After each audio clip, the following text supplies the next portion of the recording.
Hello everyone, welcome back to my YouTube channel. Today we are going to discuss one more question, which is question number 6.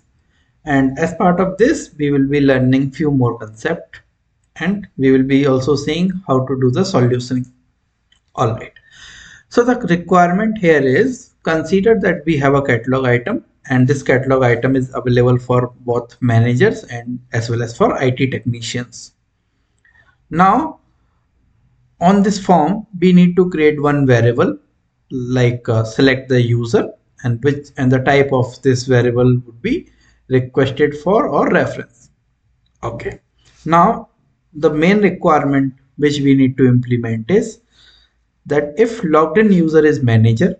Okay, so say we can consider that there is a checkbox on the user record which indicates whether user is a manager or not. Okay, so we can say line manager is the field, custom field, which is available on the user record, which indicates that logged in user is a manager or not. If user is a manager, then as a manager I should be seeing only my direct reportees. Okay, and if logged in user is passing any of these below condition, like below condition number 1, condition number 2 and condition number 3, then that user should be seeing all the active users.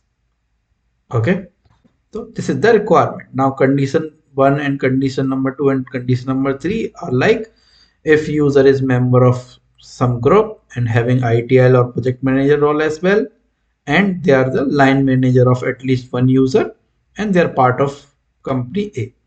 So these are the condition. Okay, now to implement this, like if you go with say with the script include, like first thing is this is because this is a reference field. So if this is a reference field, so you need to write reference qualifier for it, right? So in which we need advanced reference qualifier. Now the question is that how you will be checking these conditions, because if you go with if else condition, then it would become very complex. Okay, and our main intention is that our solution should be easily scalable. It should be easily configurable as well. Say if in future requirement changes, then we can easily make the changes. We should not be like putting too much effort in understanding the code and then doing the modification in that code. Okay, so that should be our approach or way of thinking. So in this, if you can if you can simplify like this condition number 1, condition number 2, so if we can have these implemented in user criteria and then simply verifying whether user is passing those user criteria or not, and then based upon that we can show the active users. So that would be more easy, more uh, is a configurable kind of solution. So now you know that we have a user criteria, which so with the help of user criteria we can easily verify whether user is part of some groups or not, having ITL role or not. So let me go to the user criteria. Okay, let me first show you the form of user criteria. So if I go to user criteria, type user criteria. So in the service catalog we have user criteria. So if I click on new, or say even if I open any existing user criteria, so here you can see that we can define the groups, we can define the roles, we can write the advanced scripting as well, and we can also check for the companies. And if we need, because in our requirement we need to make sure that user is passing all these requirements. That means we need to use this match all option, because once we select this match all, then our user must pass all the criteria, like user should be part of that group 1, user should be having ITL or project manager role, or and users must be part of company as well, and then we can check for the line manager as well with the help of this script. Okay, now like once you are done with this, you may be now wondering how we can validate whether user is passing the user criteria or not. Okay, so now comes you need to know about one API, which is user criteria loader API. So this is a undocumented API. So you may not be finding it in the ServiceNow documentation.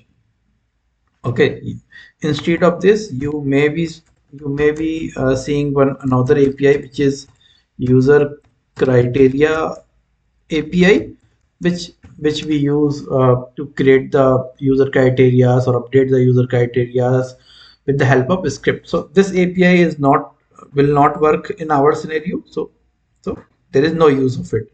For us, the one which we need to use is sn_uc dot user criteria loader API. Okay, in this API there is a method user matches.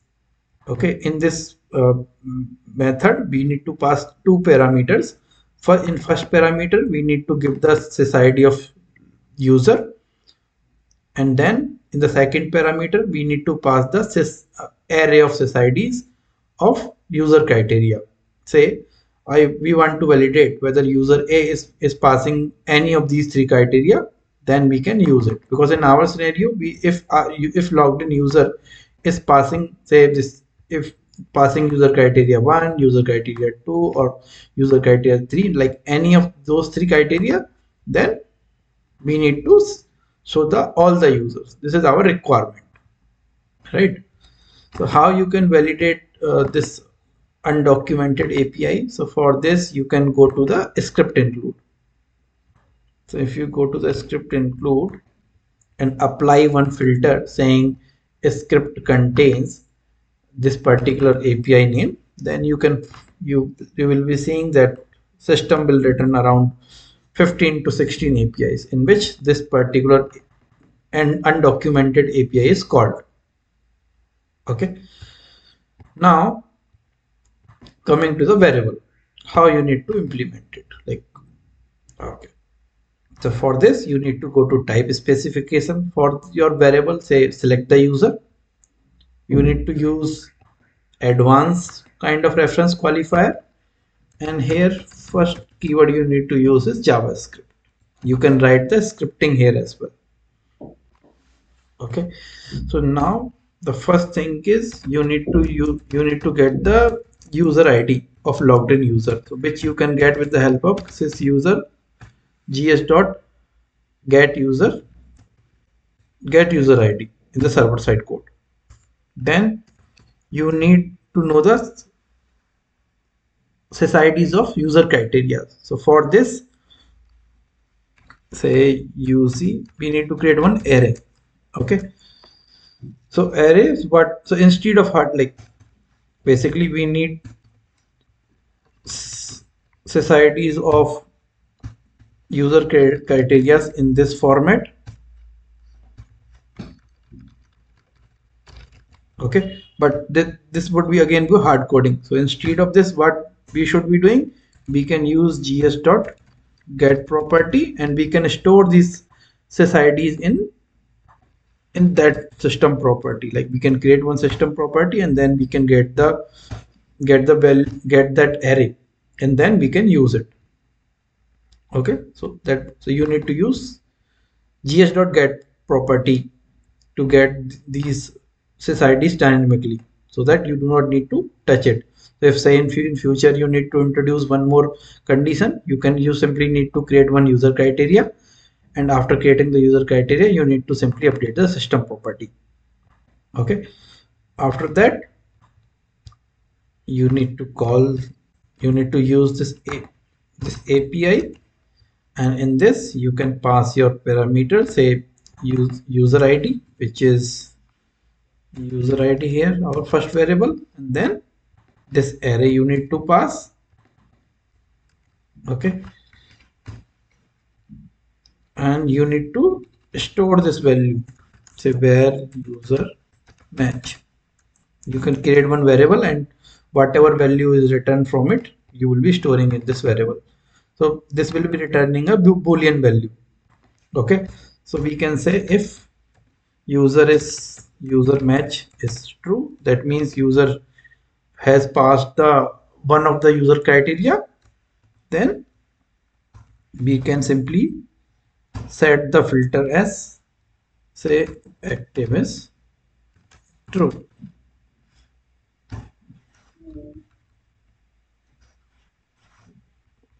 Okay, and if user is not passing the condition of user criteria, then we can check for the like, because in our scenario this particular catalog item is available for two only, like for managers and as well as for IT technician. The second requirement is for IT technician, and first requirement is for managers. So that's why we do not need, we can use the else here. So in the else, what we need to use, we need to check whether uh, I need to see only those users for whom I am the manager. So if you go to the user table, you can see, you can apply one filter, say manager is dynamic me, and after applying it, simply copy the query and you can simply do it like this. No need to use the return keyword here. Okay, that's all. And once, so yeah, so this is the solution which you should be doing for such requirement. So as part of this today's session, or this question number 6, you got the understanding of how to how to call, or like how to check whether user is passing the user criteria or not. So for that we have this undocumented API, and you have also seen that how we can use the script in the advanced reference qualifier. Yeah, thank you everyone. Thanks for today.